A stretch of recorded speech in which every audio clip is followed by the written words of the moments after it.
Good evening, everybody. Welcome to another edition of Scotland at 7 with me, Gordon Ross, in the studio here. And joining me this evening are my regular contributors, Chris McCusker from the SNP Socialist Group and Sam Payton from Save Loch Lomond. Welcome back to you both. Hi, how are you? Good evening, Gordon. Good evening to you both. Okay, we're going to dive right in. First of all, go through the coronavirus update. And as of 2 o'clock today in Scotland, there have been a total of 109,031 coronavirus tests concluded. And of these, 93,743 tests were confirmed negative. 15,288 tests were positive.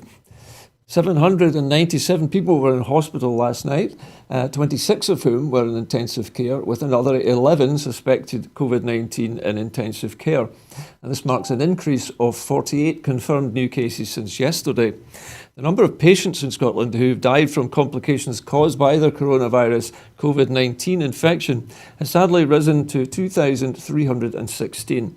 This number only includes those who have died in hospital having received a positive test for the virus. The latest UK daily figures available show 37,837 patients who tested positive for COVID-19 have sadly died from their illness, an increase of 377. This number refers to the deaths in all settings and not just hospitals. And now to our first story this evening. The First Minister announces the start of Phase 1 easing of the lockdown. Changes to Scotland's lockdown restrictions have been confirmed today by the First Minister, Nicola Sturgeon. While some outdoor activity restrictions will ease as of Friday, the public are still urged to stay at home as much as possible and maintain strict physical distancing when outdoors. From tomorrow, 2 households will be allowed to meet in outdoor spaces, up to a suggested maximum of 8 people. However, it's important that physical distancing and hygiene rules are maintained. Announcing the measures, the First Minister said, "The only reason the Scottish Government can make these changes today is because of the sacrifices that all of you have made. So thank you to each and every one of you. No change will be risk-free. There are no certainties.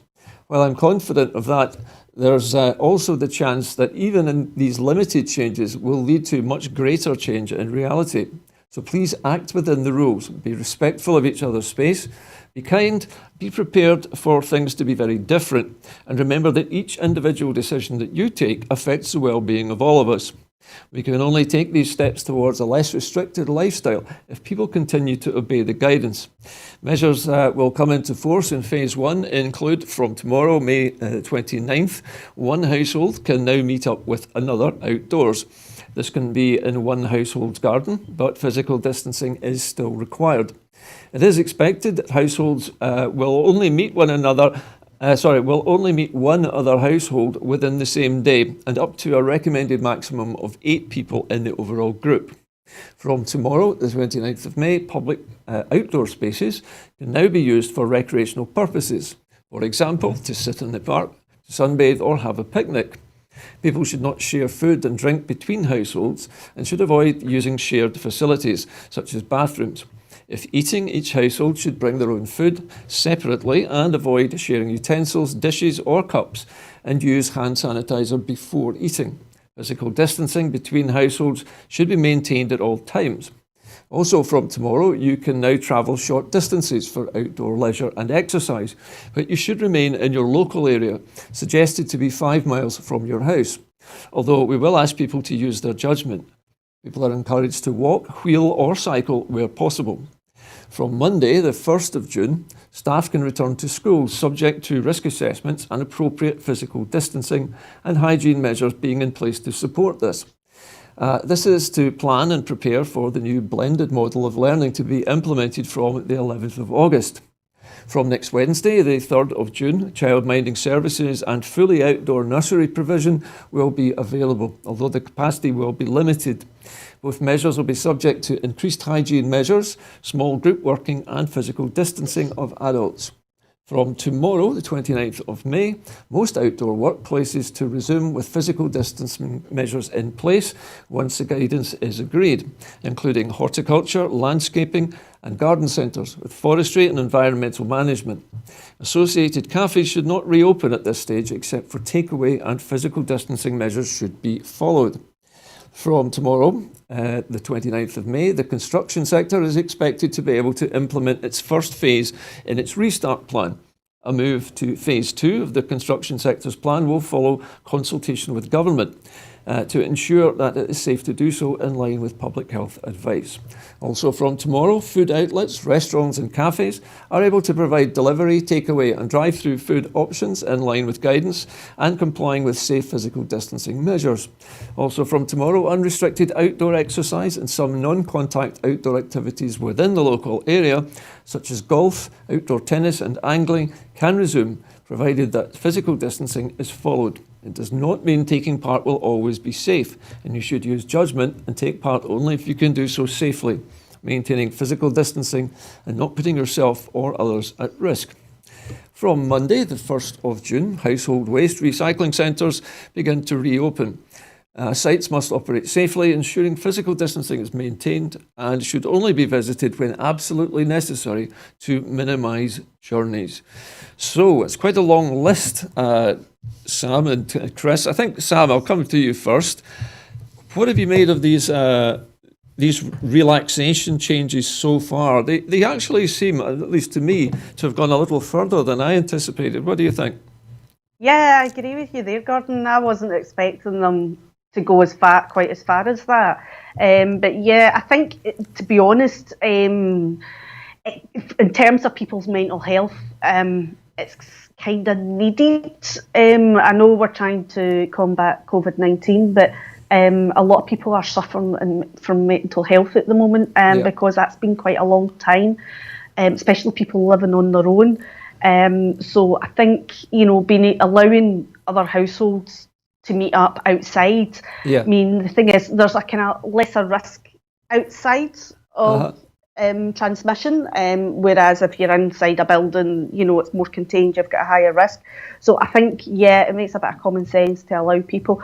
But again, it's just all about people kind of, adhering to the rules as best as they can and taking heed. And, and again, I mean, just, a bit of common sense. I mean, I was talking earlier on, and it's quite funny when I'm talking to my wee one. He seems to get it a lot better than a lot of the kids seem to get it a lot better than the adults, and the kids seem to accept it better. So and obviously we need to start seeing about preparing the kids for going back to school in August, the blended education. So they're going to have to get used to being able to meet up with other people and keeping that social distancing. And, the kids know they need to do this, but it's making sure that they put it into practice, and they need to be allowed to be able to start practicing that now. And we've got to move forwards, because we can't stay in lockdown forever. Okay, thanks for that. Chris, if I could come to you next. Chris, one of the other things about this is that there must be, I guess, many, particularly young people who are separated from girlfriends, boyfriends and whatever, and they must be looking at this and thinking, well, it's all very well being able to go and see somebody in a field or in an outdoor scenario, but not allowed to touch each other. It must be very, very difficult. You're taking me down a dodgy road here, Gordon, and I don't want to get all Jenny Godley, about this. I'm just trying to imagine that, Chris. It is, but in certain respects, Sam's right, but in certain respects, I have to disagree with her, because the kids that I've seen are wandering about in packs. And they're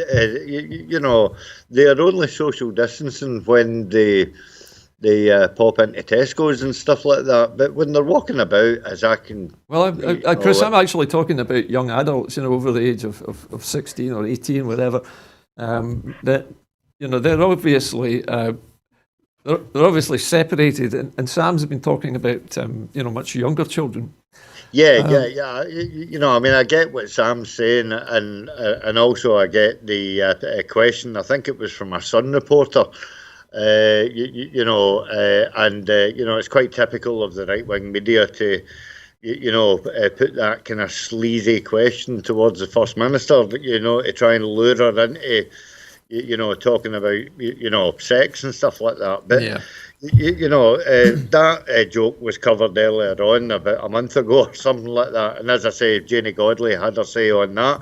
But it is frustrating, and for those who are living apart, it must be soul destroying. But by the same token, the methods are being put into place for their protection. Yeah. And they would be silly if they were to not adhere to that. Chris, what do you make of the what do you make of the new advice that we can go back to things like golf and fishing? I know for a fact that angling, fishing, is one of the most popular sports in the whole of Scotland, and there must be thousands, if not tens of thousands, of people who'd be very, very happy at this news today. Well, I was upset at the fact that you didn't mention croquet. As a Champagne socialist, I have my own croquet lawn just to the left of us here, and Is that right next to the servants' quarters, Chris? I look forward to having a game of golf, and if I can get up to the driving range, then that'll help. It'll certainly help my mental health. Yeah. And be able to sort of like take myself out of the political bubble that I seem to be living in 24/7. Okay, Chris, I'm going to return to Sam for a moment. Sam, I know you and I, and Chris as well, I guess, we're all parents of young adults, I think it's fair to say now, isn't it? I don't know how your youngsters have been faring, but I know mine were massively underwhelmed by this news today. Well, I've got young adults and a wee one as well, so I've got kind of two generations in the one house. They were just like, yeah, right, okay. The wee fella was a lot more happier because he was talking about would he be able to go and see his friend and by social distancing, and we had that conversation about washing hands and things like that. So I trust that he's going to be able to do it because he is so desperate to see his wee pal, and that's where he's feeling it. But the older ones, I've got two older ones. My eldest actually moved back in with me at the beginning of lockdown, because he lived on his own and he knew he was going to find it. He tried it for the first few weeks and then he moved it must home. Be very difficult. And he because he knew he was struggling with his mental health to start with. But in saying that, they're just like, right, okay, what's changed? But my second eldest, he's an apprentice roofer, and he's really been missing work, really, really missing work, and he is struggling with that. So he's actually looking, he keeps checking his emails to see if he's going back to work on Monday. He is itching to get back to work, really itching. I don't think there's much more he can watch on telly. I don't think there's any more games he can play. He's just dying to get back to work, Gordon. I have to say I feel the same way sometimes. I've been looking at all of these phases of unlocking and thinking, when the hairdressers go back, I'll be all right, because that's the closest thing I could find to my own full-time day job that might actually end up being unlocked. So I think we're all kind of getting a bit stir crazy and wanting it to end, but still having to rein it in. Well, I think we could move on to our next story, incidentally, because we are staying with the news of lockdown and the events of this week. The Durham Police today said that Boris Johnson's senior advisor, Dominic Cummings, may have breached coronavirus lockdown rules by driving 26 miles to a castle with his wife and son, but they would take no further action. Cummings has been fighting for his job after revelations about a long road trip at the height of the lockdown provoked outrage across the UK.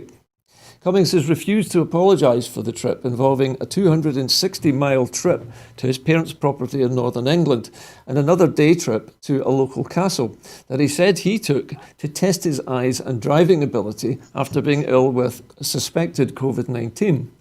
The Durham police had concluded that the 26-mile trip to Barnard Castle with his wife and son would have been a breach of regulations that would have warranted police intervention. They added the Durham Constabulary view this as minor because there was no apparent breach of social distancing. The police said that had an officer stopped Cummings during that drive, they would have advised him to return to his parents' house. Johnson and his senior ministers in his government have repeatedly said that Cummings did nothing wrong by travelling to his father's property, while nearly 70 million British citizens adhere to the government's advice to stay at home.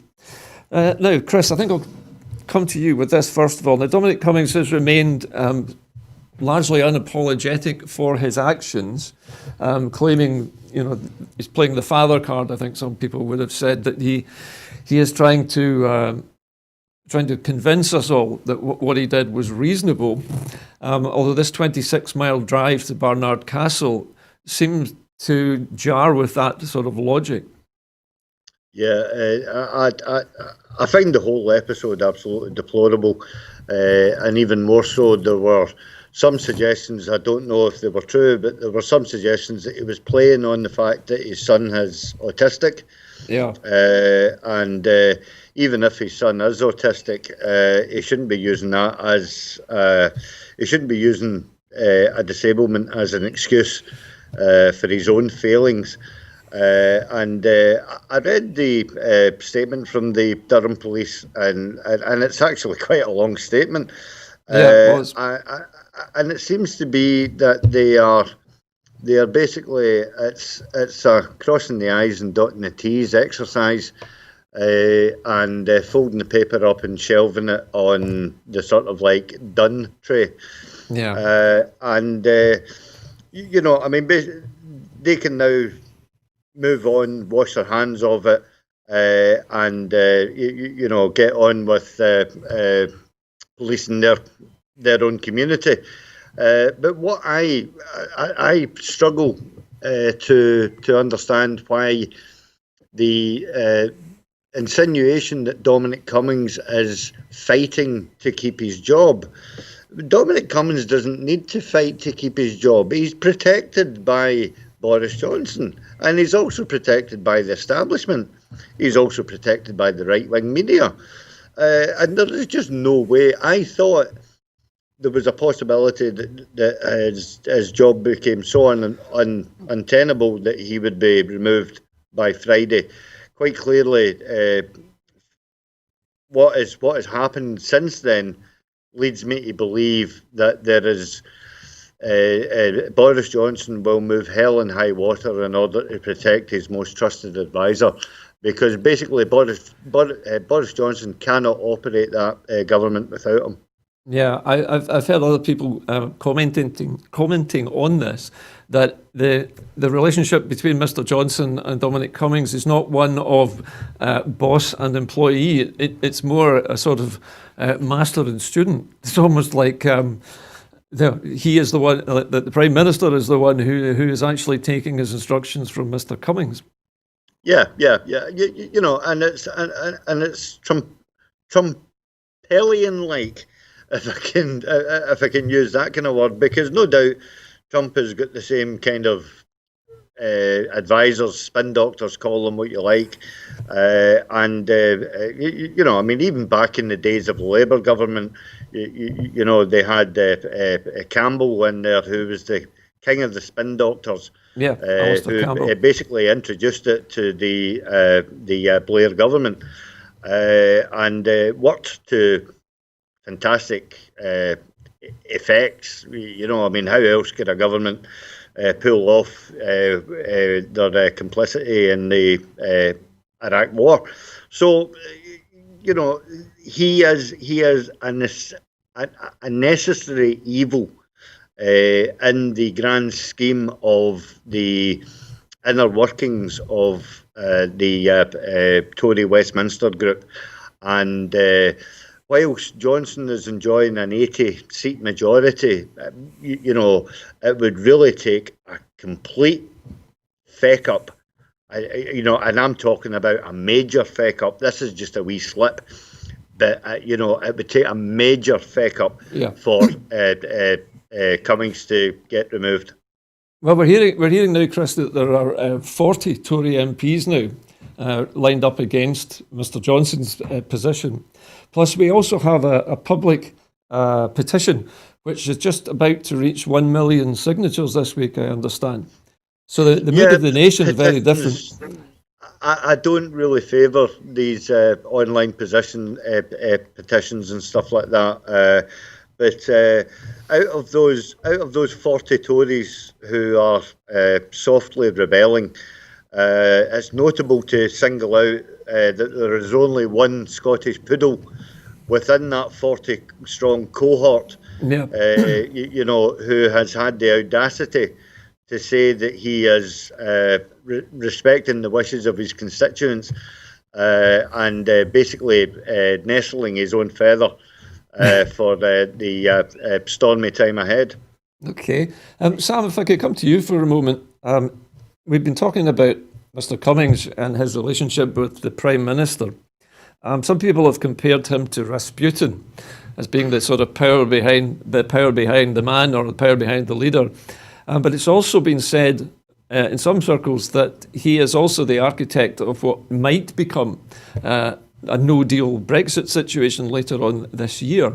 How likely do you think that is? Is this why Mr. Johnson is hanging on to him so desperately? It more than likely is, because we've been saying on the show from the beginning that we believe there's going to be a no deal, and COVID was going to be, when COVID came into play, COVID was going to be the perfect excuse. The end of the day, Cummings is ruthless, and he's a ruthless player, and and he is definitely pulling the strings. Why else would an advisor get away with what he's getting away with? I mean, at the end of the day, when have we ever heard of an advisor giving a press conference? Yeah. In the Rose Garden? It's just unheard of. This man has got unspeakable amount of power, and it's just. And the thing is, what the Boris Johnson's not getting, it's undermining his authority as a Prime Minister, and it's undermining his reputation as a politician, if he has got a reputation. But you know what I mean. Okay. But I agree with Chris there. I know you said about the petition. The thing is about petitions with a lot of these companies or online sites. Yeah. They don't need to be. They're not legally recognisable. Yeah. Yeah. So what happens is they become a token.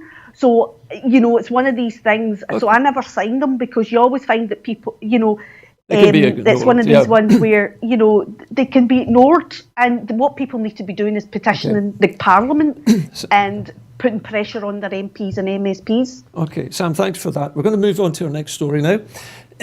Well, it's part of the same story, I suppose. Ian Blackford has told Boris Johnson that he must put public health first and remove Dominic Cummings from post in a meeting with the Prime Minister this afternoon. The cross-party meeting began at 1:15, just after the confirmation by Durham Police that Mr Cummings broke the regulations.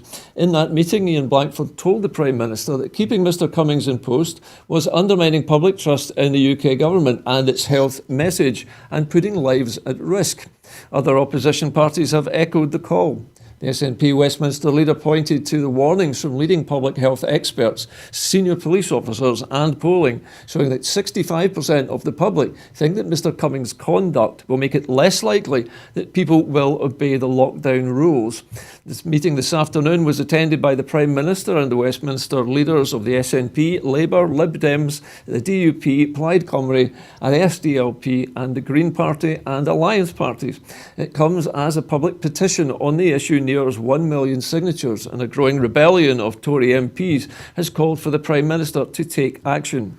So again, we're back to this question. And Dr Philippa, earlier in the day, Dr Philippa Whitford says Cummings' scandal must not be allowed to undermine test, trace and isolate. The SNP has said that Boris Johnson must put the public health first and remove Dominic Cummings from his post to prevent a scandal undermining test, trace and isolate efforts across the 4 UK nations. As police continue an investigation into Mr Cummings' rule breaking and a public petition nears 1 million signatures, Dr Philippa Whitford MP said it is crucial that people follow the rules because the success of test, trace and isolate programmes are dependent on it. The SNP health spokesperson at Westminster urged people to do the right thing and obey the rules regardless of Mr Cummings' conduct, and called on the UK government to take steps to repair the damage done to public health advice. The call comes after warnings from leading public health experts and police, and follows a poll from JL Partners for the Daily Mail published yesterday, which found that 2/3, 65%, say the scandal will make it less likely that people will follow the lockdown rules. So Sam, just on the back of your earlier comments there, Dr Philippa Whitford seems to broadly agree almost exactly with what you've been saying. Yeah, it's just undermined public confidence, and it's undermined public confidence in the messages that's coming from Downing Street. People are not taking them as serious anymore, and I'm glad we're up here in Scotland, because I would like to think the majority of people are listening to what's coming out of Holyrood rather than what's coming out of Downing Street. But the thing is it's going to be interesting what's going to happen now. Because I think today the figures down in England went up. Yep. So it'll be interesting to see how this is going to come about now. And that'll be the telltale sign if people are listening, or they've just decided that they no longer have confidence in what the UK government's saying. Okay, thanks for that. Chris, if I can come to you very briefly now for your response to Dr Philippa Whitford's comments today. She thinks that it's time for the message to be re-established after Mr Cummings and goings, shall we say? Well, yeah, and it's a tried and tested message that has worked predominantly in Scotland. There is a few that have kind of like fallen by the wayside, but predominantly in Scotland, everybody seems to be adhering to the advice, and it was always going to be a problem, and this is where I initially had a problem with the Four Nation approach, because I had a kind of like a foresight that this would happen. That England would end up saying one thing, Scotland would end up saying another, Wales would say one thing, and Northern Ireland say another. Indeed. And that mixed message is coming through, because thankfully I don't include myself in this. I don't watch. I very rarely watch BBC News. But the BBC News being London centric, you're getting that mixed messaging direct from London. Yeah. And so certain people in Scotland will actually take that news over the Scottish news. And therefore that gives them carte blanche to go to Portobello Beach or go down to Ayr Beach or and do whatever. Yeah. So I think it's very, very, it's imperative that the people of Scotland continue to listen to Nicola. They only need to look at the polls and see that Nicola is enjoying an 82% approval rating in the polls for her performance with COVID. There's been several polls published about the success of the SNP's approach.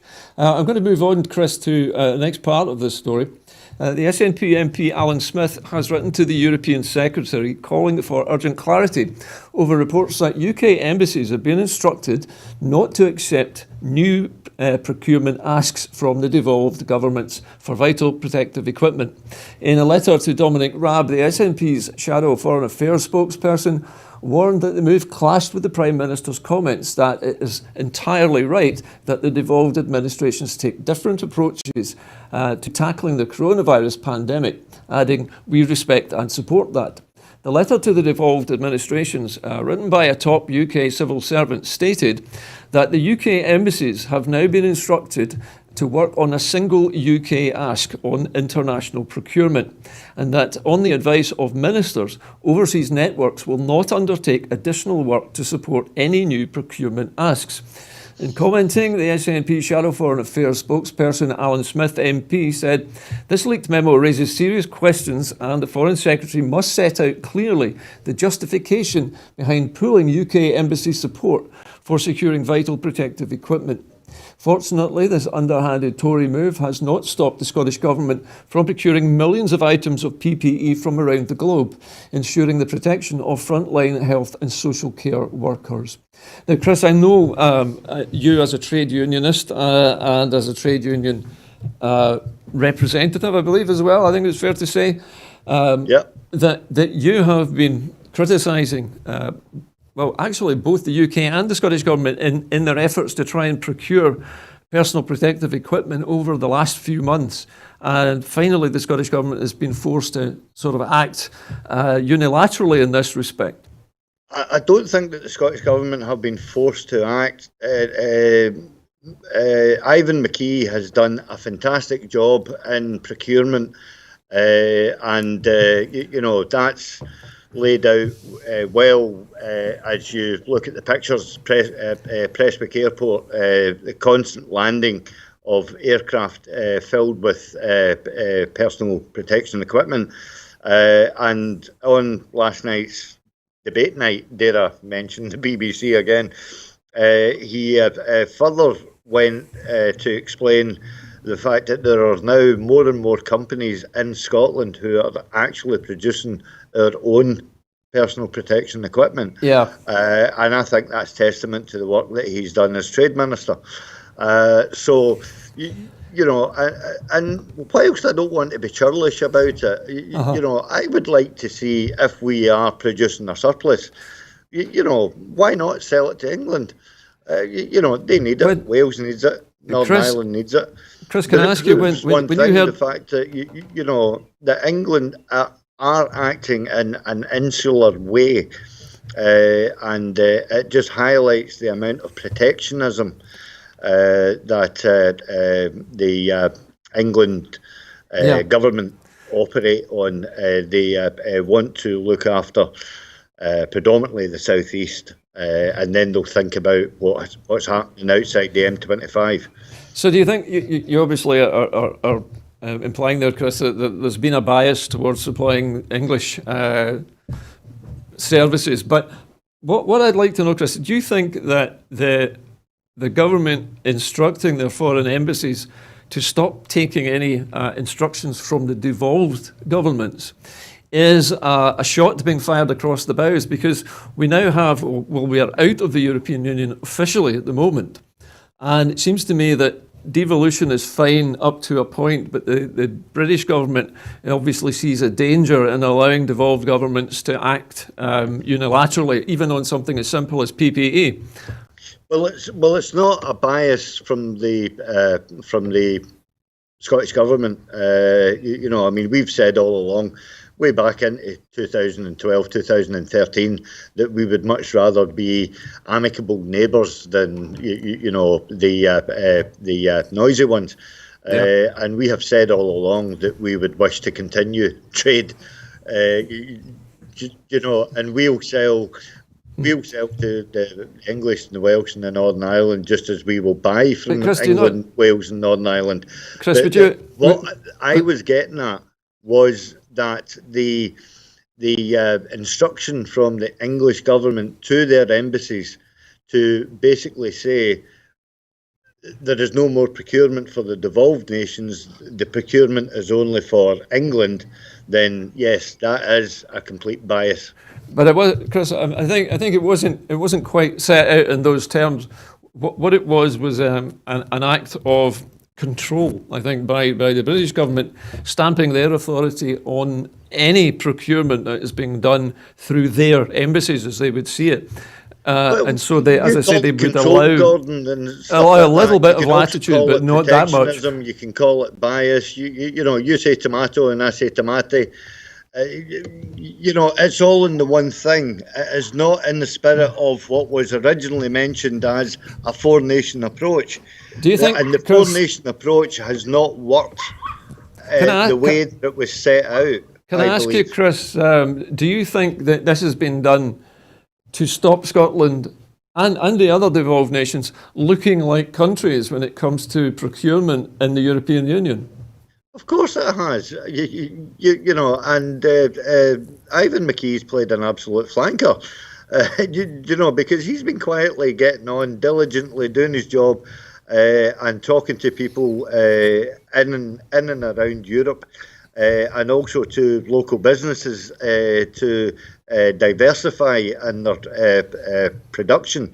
You only need to look at, for argument's sake, Brewdog, who, decided, right, okay, we're going to plough an awful lot of investment into hand gel. That's a great way to diversify from, brewing beer. There's companies that are now making the scrubs. So protective gowns, I understand.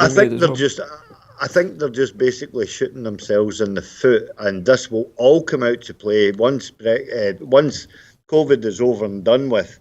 There will be a time for reckoning, and that's the time that we can bring all these issues up and say to them, well, look, you didn't work with us then, you didn't work with us then, you didn't work with us on this, that, or the next thing. So but I'm not going to dent the confidence that I have in Ivan McKee. I worked with Ivan McKee on in the group of Friends of Palestine. Okay. I know him quite well, and he's a fantastic MSP. Okay. Can we just focus, Chris, on the thing here? It seems that it's really just the UK government trying to block the Scottish government from doing something on its own and being perceived as a different country. Yeah, I honestly, I totally get the actual crux of the story, Gordon. What I'm doing is I'm reading between the lines as to what the methodology of the UK government is towards the separate devolved nations. Yeah. Because Northern Ireland probably won't give two shinies. Wales will maybe have a wee grumble and stuff like that. But they're in their own precarious situation where they're unfortunately run by UK Labour. Okay. But here in Scotland, again, just like the First Minister, I would rather not talk about these deflection tactics. I would much rather talk about the positives that the Scottish government are actually doing. You'll get a chance to talk about the positives, I'm sure, later on in the show. However, we are going to move on to the next story, and we are moving across the Atlantic. Donald Trump will sign an executive order on social media companies today, White House officials have said, after Trump threatened to shut down websites he accused of stifling conservative voices. Officials gave no further details. It was unclear how Trump could follow through on the threat of shutting down privately owned companies, including Twitter. The dispute erupted after Twitter on Tuesday for the first time tagged Trump's tweets about unsubstantiated claims of fraud in mail-in voting, with a warning prompting readers to fact-check the posts. Separately, 3 judges in a panel of the US Court of Appeals in Washington on Wednesday upheld the dismissal of a lawsuit by a conservative group and right-wing YouTube personality against Google, Facebook, Twitter and Apple, accusing them of conspiring to suppress conservative political views. In an interview with Fox News Channel on Wednesday, Facebook's chief executive Mark Zuckerberg said that censoring the platform would not be the right reflex for a government worried about censorship. Fox played a clip of the interview and said that it would be aired in full on Thursday. Facebook left Trump's post on mail-in ballots on Tuesday untouched. The American Civil Liberties Union said the First Amendment of the US Constitution limits any action that Mr. Trump could take. Facebook and Google declined to comment. Apple did not respond to a request for comment. Mr. Trump has had his eye on the November election. Big Tech is doing everything in their very considerable power to censor in advance the 2020 election, Trump tweeted on Wednesday. If that happens, we no longer have our freedom. The Internet Association, which includes Twitter and Facebook among its members, said online platforms do not have a political bias and they offer more people a chance to be heard than any point in history. Late on Wednesday, Twitter CEO Jack Dorsey said that Trump's tweets about California's vote-by-mail plans may mislead people into thinking that they don't need to register to get a ballot. Separately, Twitter said that Trump's tweets were labelled as a part of their efforts to enforce the company's civic integrity policy.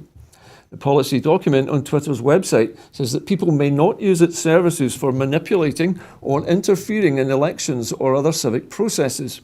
In recent years, Twitter has tightened its policies amid criticism that its hands-off approach to allowed fake accounts and misinformation to thrive. Chris, very briefly, this is obviously a story about Mr. Trump trying to stop certain media outlets from saying things which he doesn't like. Yeah, it was quite sinister, actually. The story that I read regarding this incident was that it was his White House press secretary, Kayleigh McEnany, who actually held the briefing on Trump's behalf and basically, done his dirty work for him. But I was actually quite surprised that Jack Dorsey quickly shut the whole sort of like debate down after Trump grandstanding and saying, well, I'll be able to do this and I'll be able to do that.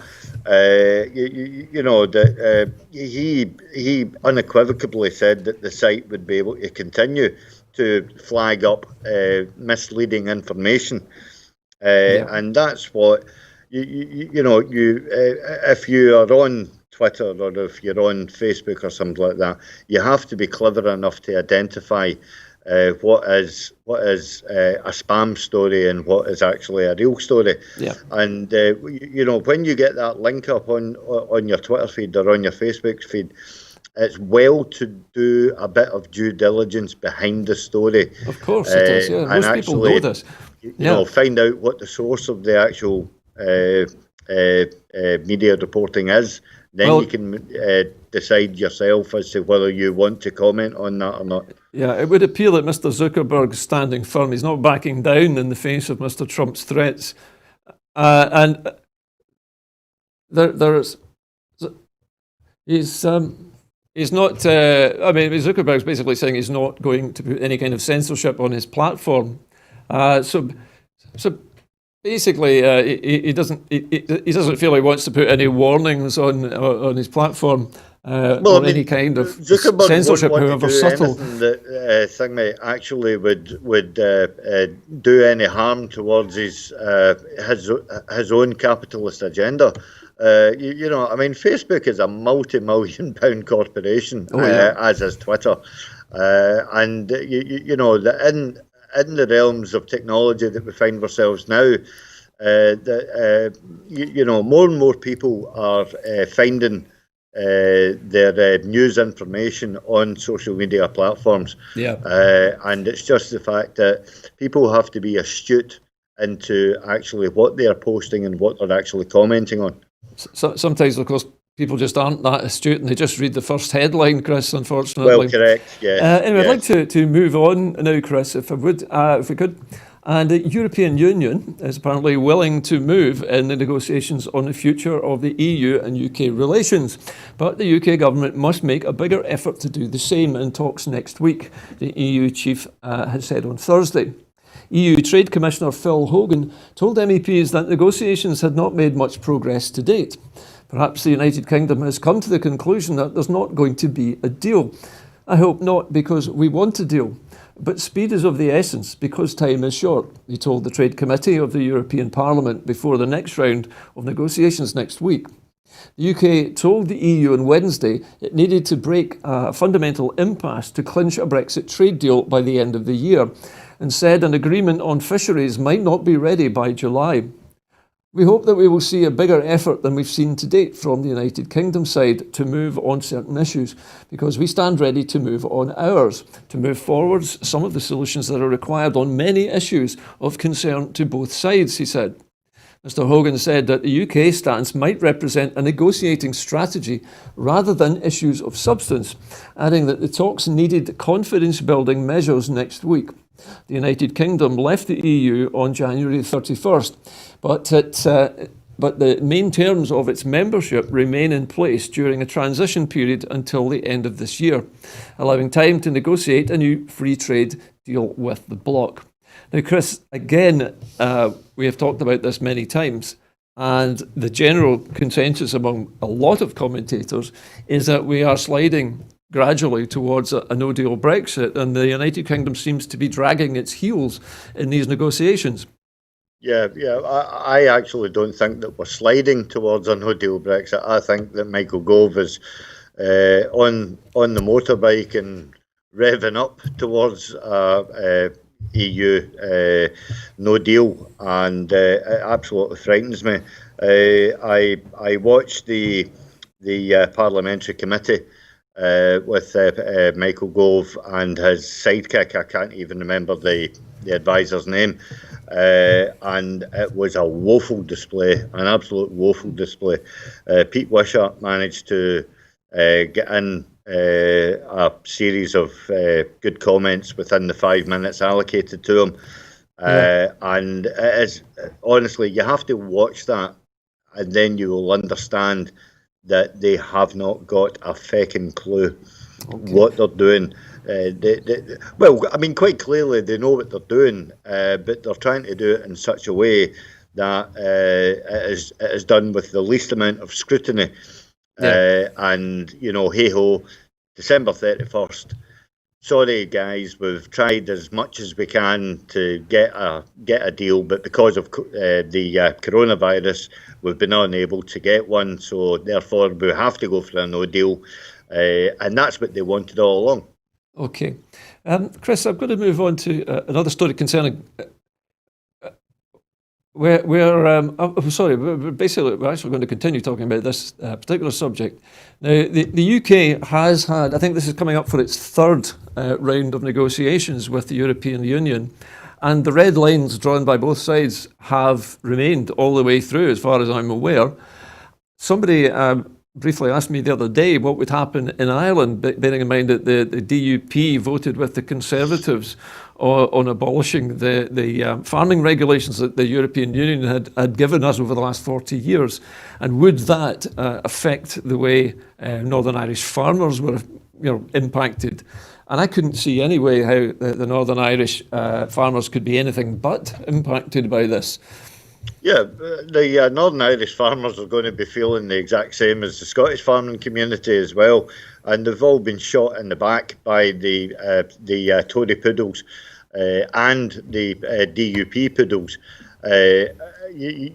because they basically have toed the party line and didn't have a spine in order to stand up for their individual constituencies. You have to remember that, back when we had the likes of Kirsten Hare, who was champing at the bit in order to get, some sort of bending in the immigration rules, because, she quickly realised the fact that she needed migrant workers in order to work on her father's farms. And now we find that the remaining poodles have just voted alongside the English government, and they have stuck a sword between the shoulder blades of the Scottish food industry, and it'll be hard to recover. It really will. It will be very, very hard to recover. Chris, also has worried a great number of people that when we come out of this coronavirus crisis, we're going to be coming out in a far weakened state, and we'll be coming out in this weakened state at almost precisely the same time as the United Kingdom concludes these negotiations at the end of the year. And if we have no trade deal, and we have a very weakened economy, we're surely in a very vulnerable position with regards to, shall we say, more aggressive business tactics from the United States in a trade deal. And what we need to look to now is we have to look to the European Union to being more sympathetic and more audible in their sympathy towards Scotland wishing to remain a member of the European Union, and the greatest trading bloc that Scotland enjoys. You have to just think about the amount of Scottish fish that goes over to France. It is incredible to think that we are going to cut our nose off in order to spite our face. Okay, thanks, Chris. Well, moving on to our next story now. This is, I think, a relevant story for us in Scotland now, because people who have been worried about sending their children back to school will probably be interested in this.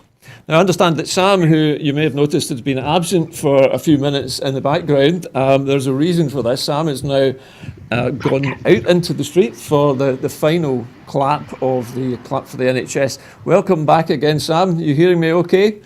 I'm hearing you loud and clear, Okay, Gordon, Sam. and I have got somebody with me who is a care worker who I've just spied wandering by, so I'm going to get her to say hello, because this is what tonight's the last night. So come on, there you go. This is Lisa. Hello, Lisa. Hello, welcome to Scotland at 7, Lisa. Right, that's her. She's away. She's going to go to work, but she's away back to work. She was just walking by, and I know Lisa. Okay. And I was like, come and say hello. So she's away now. But hi. So how are you doing, Gordon? Anyway. All right, Sam. Did you Listen, miss I'm going to have to press on with a final story in a bit here. You might have been worried about sending children back to school after the coronavirus. Now, sending children back to schools and daycare centres in Denmark, the first country in Europe to do so, did not lead to an increase in coronavirus infections, according to official data released today, confirming similar findings from Finland. As countries across Europe make plans to exit months of lockdown aimed at curbing the virus outbreak, some parents worry that opening schools first might put the health of their children in danger.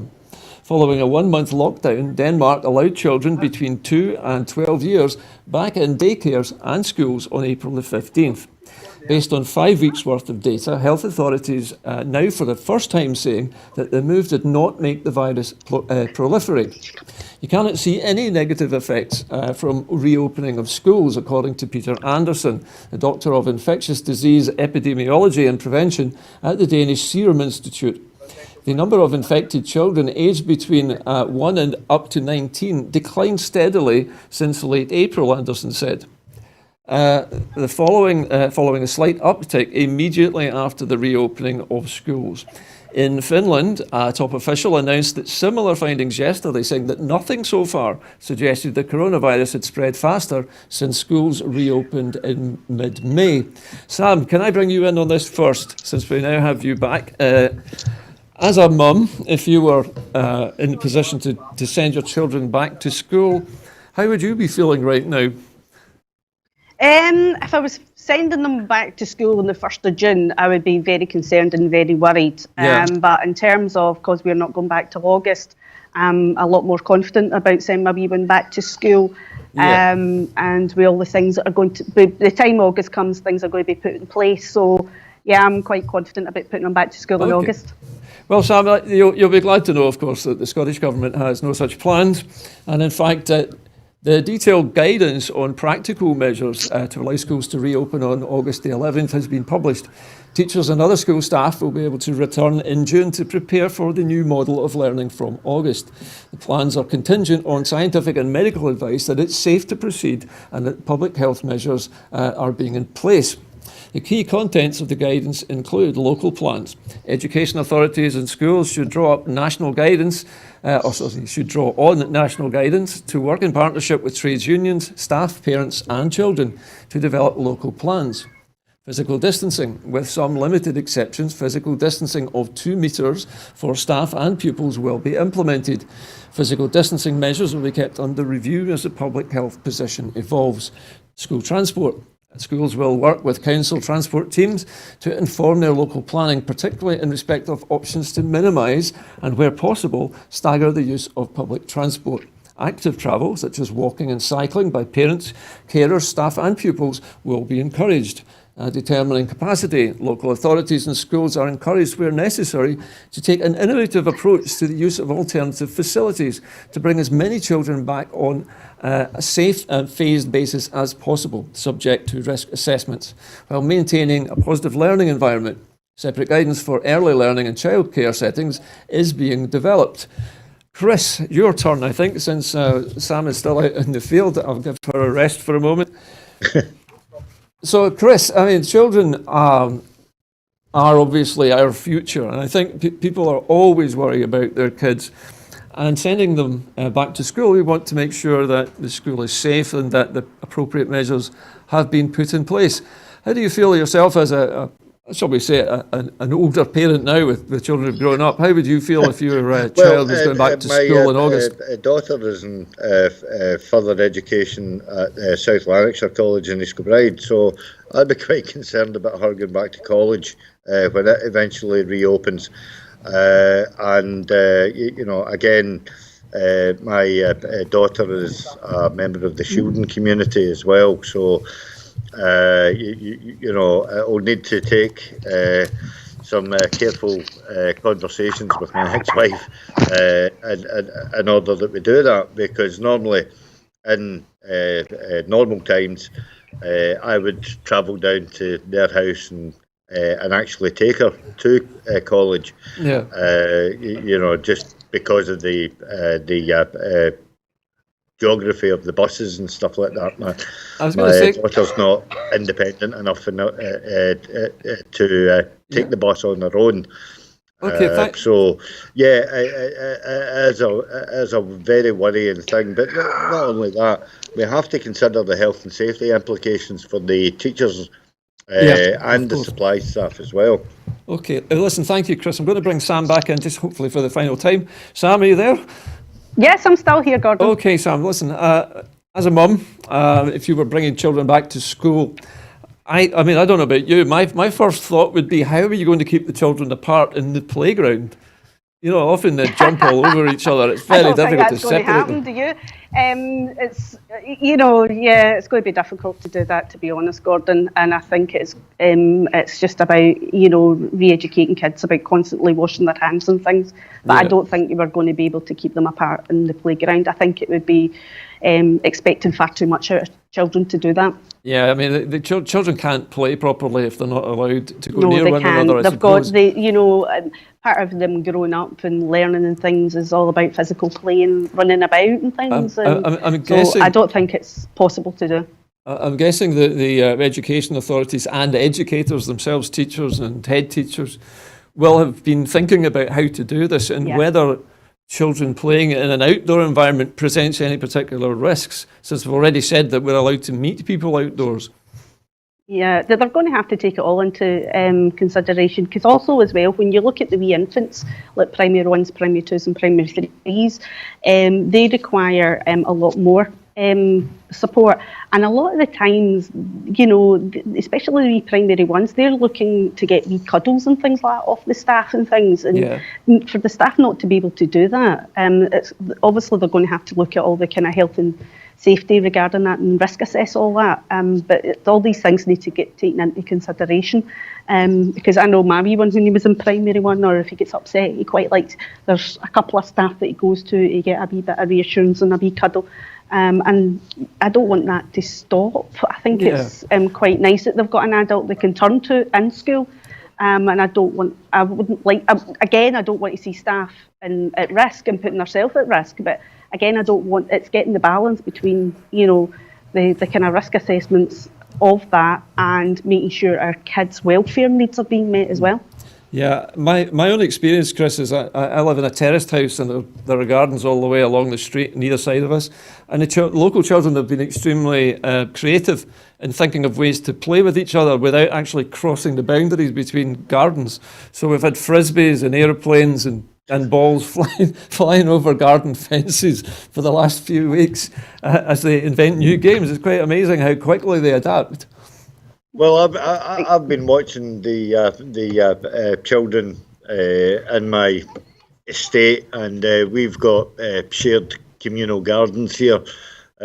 Just right across from me is a kind of a children's play park, and predominantly, from the ages of sort of like 4 up to about 10, they've managed to keep on playing, and having that wee bit of social distancing. But as I say, the teenagers are a wee bit more lax, I think. Well, Chris, we're coming up closer and closer to the final clap of the NHS. I think we've got about 25 seconds left on the clock. I'm going to cross to Sam again, because I know Sam has a little surprise for us this evening, Chris. And Sam, are you there? Are you hearing us okay?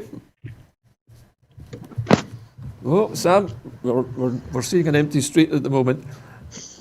But Sam is busy setting up for us. We have a guest this evening. I'll let Sam do the introductions in a moment once things are in place. All right, Sam, can you hear us? It's time for the 8 o'clock clap. Yeah, I can hear you. Can you see Stephen okay?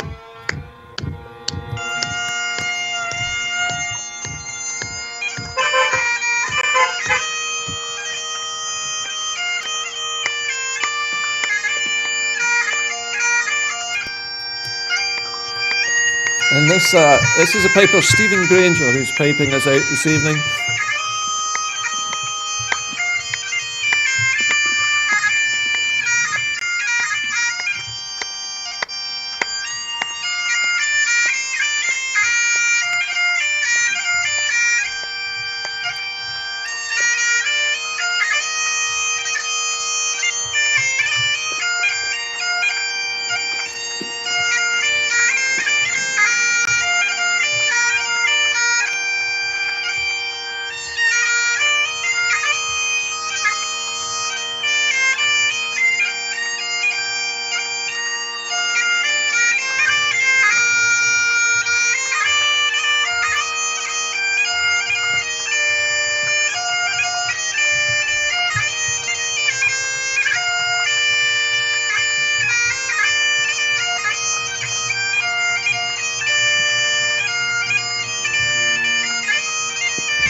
I can see our dancer again tonight.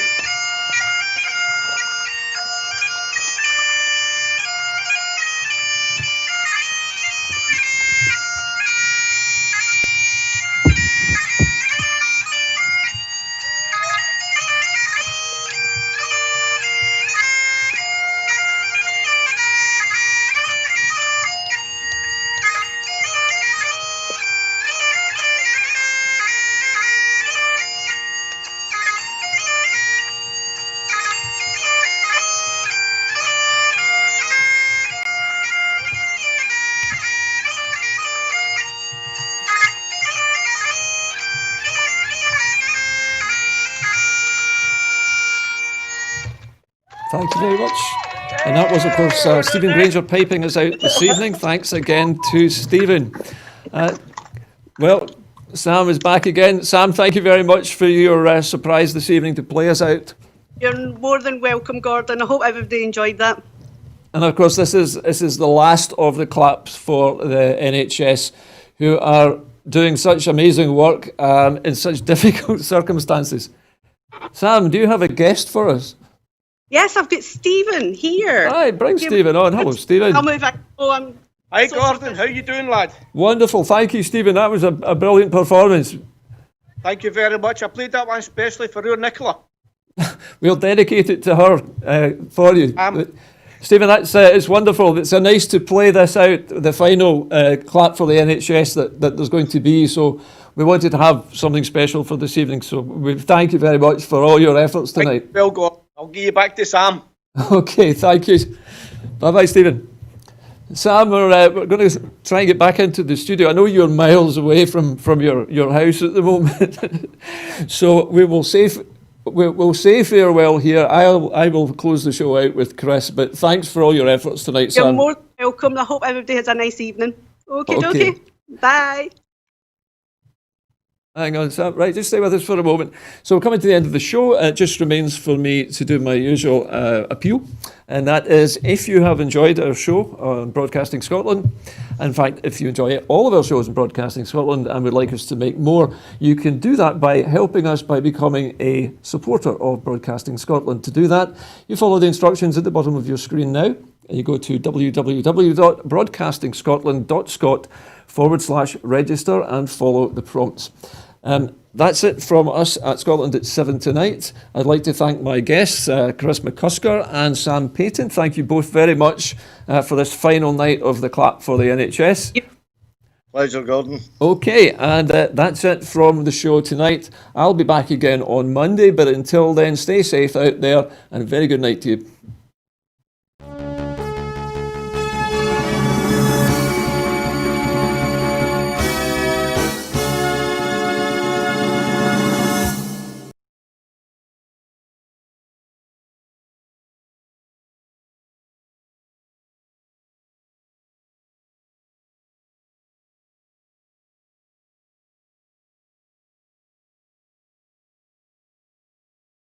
Well done.